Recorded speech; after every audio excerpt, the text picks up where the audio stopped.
Movie की शुरुआत में जंगल के बीच एक शानदार रोड को दिखाते हैं जिसमें मार्टिना नाम की लड़की कार में जा रही होती है। वो अपने फ्रेंड्स ह्यूगो और लूसी के साथ उनके फॉरेस्ट होम जा रही होती है। ह्यूगो और लूसी बुजुर्ग हैं और लगता है वे मार्टिना के कलीग्स हैं। वहाँ का घर और आसपास की जमीन भी उन्हीं की होती है और तीनों जंगल में शिकार करने और हॉलिडे एंजॉय करने आए होते हैं। उन्होंने प्लान किया होता है कि वे रोज एक जानवर का शिकार करेंगे और उसका टेस्टी खाना बनाकर खाएंगे। वहाँ पहुँचते ही लूसी थक जाती है और ह्यूगो से कहती है कि पास के गाँव में एक पब है, चलो वहाँ जाकर 2 पैग मार कर आते हैं। ह्यूगो भी मान जाता है और वे मार्टिना से कहते हैं तुम घर लॉक करके आराम करो, हम सुबह होने तक वापस आ जाएंगे। और ये कहकर वे बाहर चले जाते हैं। अगले दिन सुबह जब वे नहीं लौटते तो मार्टिना उन्हें ढूंढने लगती है। फिर वो पहाड़ों के बीच एक बहुत ही संकरे रास्ते से होकर गाँव की ओर चल रही होती है। ह्यूगो और लूसी का पालतू कुत्ता भी उसके आगे चल रहा होता है। अब अचानक कुत्ता बहुत भौंकने लगता है और वहीं रुक जाता है। मार्टिना आगे चलती है तो किसी चीज से टकराती है और मार्टिना ये देखकर हैरान हो जाती है क्योंकि वहाँ कुछ भी नहीं होता।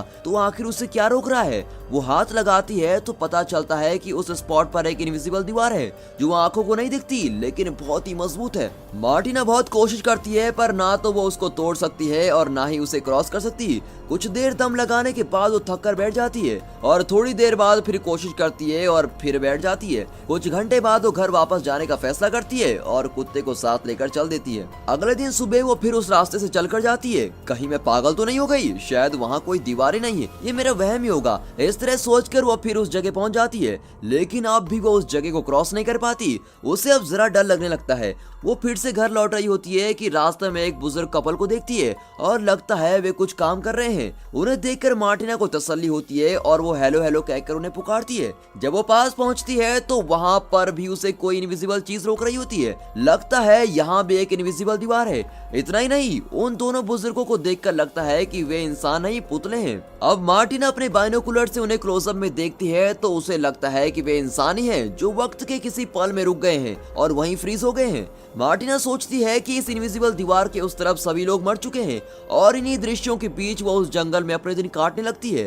रोज की तरह वो एक दिन जंगल में चल रही होती है कि अचानक उसे एक गाय दिखती है। पहले तो मार्टिना डरकर दूर भागती है लेकिन फिर वो अपने अकेलेपन के बारे में सोचकर गाय को भी साथ ले लेती है। लगता है गाय की मैटिंग हो चुकी थी और वो रोज दूध देती है। इससे मार्टिना अपना चाय और कॉफी बना लेती है। बदले में वो गाय के लिए बहुत सारा घास काट कर लाती है और बहुत मेहनत करके उसकी देखभाल करती है।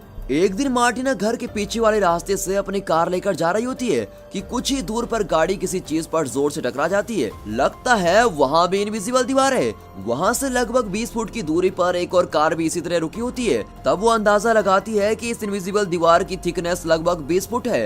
अब आप ही बताइए इतनी मोटी दीवार को कैसे तोड़े या हटाएं? और ऐसी दीवार को आप कैसे तोड़ेंगे जो दिखाई भी नहीं देती और न जाने किसने इन्हें यहाँ लाकर रखा है? ये कहाँ शुरू होती है और कहाँ खत्म, इसका मार्टिना को जरा भी आइडिया नहीं होता। अब इस परिस्थिति में उसे क्रॉस करना तो नामुमकिन है। ये सोचकर वो मायूस हो जाती है और घर लौट आती है।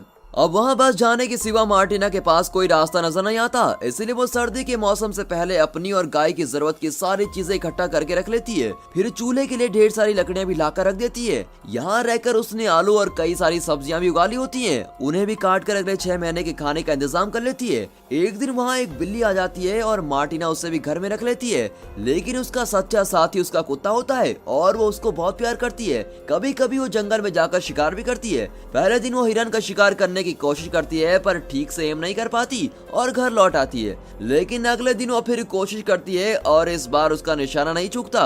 मरे हुए हिरन को घर ले आती है, फिर कट करके टेस्टी खाना बनाकर खाती है। अगले दिन फिर वो पहाड़ के ऊपर पहुंचती है। वहाँ सूरज और उसकी रोशनी से रंगा हुआ आसमान देखकर वो प्रकृति की सुंदरता में खो जाती है और वहीं पर सो जाती है। जब वो घर लौटती है तो बिल्ली का बच्चा हुआ होता है और इस तरह उसके दिन हफ्तों में और हफ्ते महीनों में बदल जाते हैं और उसकी जिंदगी जरा आराम से कट रही होती है। एक दिन अचानक तेज तूफान आता है और बर्फ भी गिरने लगती है। बिल्ली का बच्चा बेचारा बीमार होकर मर जाता है और मार्टिना दुखी होकर उसको दफना देती है। वो अपनी रोज की एक्सपीरियंसेस को एक डायरी में लिख रही होती है ताकि वो यहाँ की जिंदगी को भूल ना पाए और बाहरी दुनिया से इस तरह कट कर रहते रहते उसे डर लगता है कि कहीं वो पागल ना हो जाए। वहाँ एक ही डायरी होती है और उस डायरी के भर जाने तक ही वो लिख सकती है। जब उसकी डायरी भर जाएगी तो ये कहानी भी वहीं पर खत्म हो जाएगी। कुछ ही दिनों में बहुत ही कठिन जाड़े का मौसम आ जाता है। मार्टिना बेचारी अब घर में ही बंद पड़ी रहती है। खाने पीने की सारी चीजें घर पर होती हैं और वो रोज कुछ ना कुछ पकाकर खा लेती है, लेकिन वो कहीं बाहर नहीं जाती और सारा दिन घर के अंदर रहती है। इसी बीच गाय का बछड़ा होता है और मार्टिना डिलीवरी में गाय की मदद करती है और बड़ी मुश्किल से बछड़े को बाहर निकालती है। बछड़ा पैदा होता है और मार्टिना उसे भी संभालती है और किसी तरह जाड़े का मौसम बीत जाता है और मार्टिना घर पर ही रहकर तंग आ चुकी थी। अब उसकी डायरी में 25 मई लिखा होता है और मार्टिना लिखती है कि इस जंगल में रहते रहते लगभग 1 साल गुजर चुका है और इस बात की एनिवर्सरी मनाने मैं पहाड़ पर जाने वाली हूँ। फिर वो कुत्ते को लेकर पहाड़ पर जाती है और शाम तक वहाँ का दृश्य निहार रही होती है। जो हो गया सो हो गया, आज से मैं एक नई जिंदगी की शुरुआत करूंगी, ये सोचकर वो घर लौटती है और वो पहले जैसी मायूस नहीं होती और अपनी डायरी देखने लगती है। अब ऋतुओं का चक्र फिर एक बार शुरू होता है। गर्मी, बरसात, बसंत इत्यादि मौसम आते हैं और चले भी जाते हैं। फिर एक बार जाड़ों का मौसम आता है और मार्टिना उसका सामना आसानी से कर लेती है। फिर बसंत ऋतु आती है और तब मार्टिना एक सफेद कौवे को देखती है। वो जरा घबराया हुआ लगता है क्योंकि बाकी काले कौवे उसको भगा रहे थे।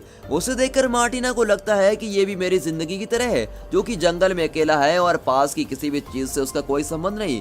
लेकिन फिर भी वो घबराकर भागा नहीं, बल्कि उसने जिंदगी के असली मतलब को समझा और उसे अपनाया। उस कौवे में अपनी सच्चाई को देखकर मार्टिना को उससे हमदर्दी होने लगती है। वो उसे खाना देती है और कुछ दिन यूं ही बीत जाते हैं और मार्टिना धीरे धीरे अपनी पुरानी जिंदगी भूलने लगती है। एक दिन वो अपने कुत्ते के साथ पहाड़ से लौट रही होती है तो उस दृश्य को देखकर उसकी सांसें रुक जाती है। पागल जैसा दिखने वाला एक आदमी मार्टिना की गाय के बछड़े का सर काट रहा होता है। लगता है ये आदमी भी मार्टिना की तरह इनविजिबल दीवारों के बीच फंस गया है, लेकिन शायद वो मार्टिना जैसा सुलझा हुआ इंसान नहीं और यहाँ अकेले रहकर पागल हो चुका था। उस आदमी को ऐसी घिनौनी हरकत करते देख मार्टिना कांपने लगती है। उसका कुत्ता उस आदमी को अटैक करने जाता है, लेकिन वो उस पर कुल्हाड़ी चला देता है। ये देखकर मार्टिना पीछे के दरवाजे से घर में जाती है और अपनी बंदूक लेके आती है, लेकिन तब तक बहुत देर हो चुकी थी और बछड़ा मर गया होता है। मार्टिना के परिवार के दोनों सदस्यों को घायल करने वाले आदमी पर उसे बहुत गुस्सा आता है और वो उस आदमी को लगातार शूट करके मार डालती है। वो बछड़े के पास भागती है जो मर चुका होता है। फिर वो कुत्ते के पास जाती है और उसे गोद में लेकर रोने लगती है। कुछ देर में बेचारा मर जाता है। मार्टिना उस पागल आदमी की लाश को खींच के लेके जाती है और पहाड़ से नीचे धकेल देती है। फिर वह उस बछड़े और अपने कुत्ते को बड़े सम्मान के साथ दफनाती है और उनका अंतिम संस्कार भी करती है। अगले दिन से वो अपनी इस अकेली जिंदगी को भी अपना लेती है। अपनी गाय को घास चराने ले जाती है। इस साल भी वो आलू और कई फल उगाती है और दोबारा जाड़े का मौसम आता है। फिर एक दिन वो डायरी में फरवरी 25 लिखती है। यही डायरी का आखिरी पन्ना होता है। इसके बाद जो भी होगा वो नहीं लिख पाएगी। उन बातों को उसे अपने दिल में रखना होगा और इस उम्मीद में बाकी की जिंदगी गुजारनी पड़ेगी कि उसे यहाँ से कोई लेने आएगा। उसके चारों ओर की ये इनविजिबल दीवार किसी तरह गिर जाए और इस जंगल से बाहर का रास्ता खुल जाए। इसी प्रार्थना के सिवा वो और कुछ नहीं कर सकती। पन्नों के खत्म हो जाने से वो लिखना बंद कर देती है और दोस्तों हमारी ये मूवी भी यहाँ पर खत्म होती है। जिंदगी ऐसी है दोस्तों, इसमें हमें दी एंड नहीं ढूंढना है, बल्कि ये जैसी भी है उसी रूप में खुशी से अपनाना है। लक्ष्य जरूरी है लेकिन असली सीख तो हमें रास्ते में मिलती है ना दोस्तों। तो इस बात पर इस वीडियो को एक लाइक और चैनल को सब्सक्राइब जरूर कीजिए और हाँ साथ ही अपने फ्रेंड सर्कल में इस वीडियो को शेयर जरूर कीजिए। And finally thanks for watching.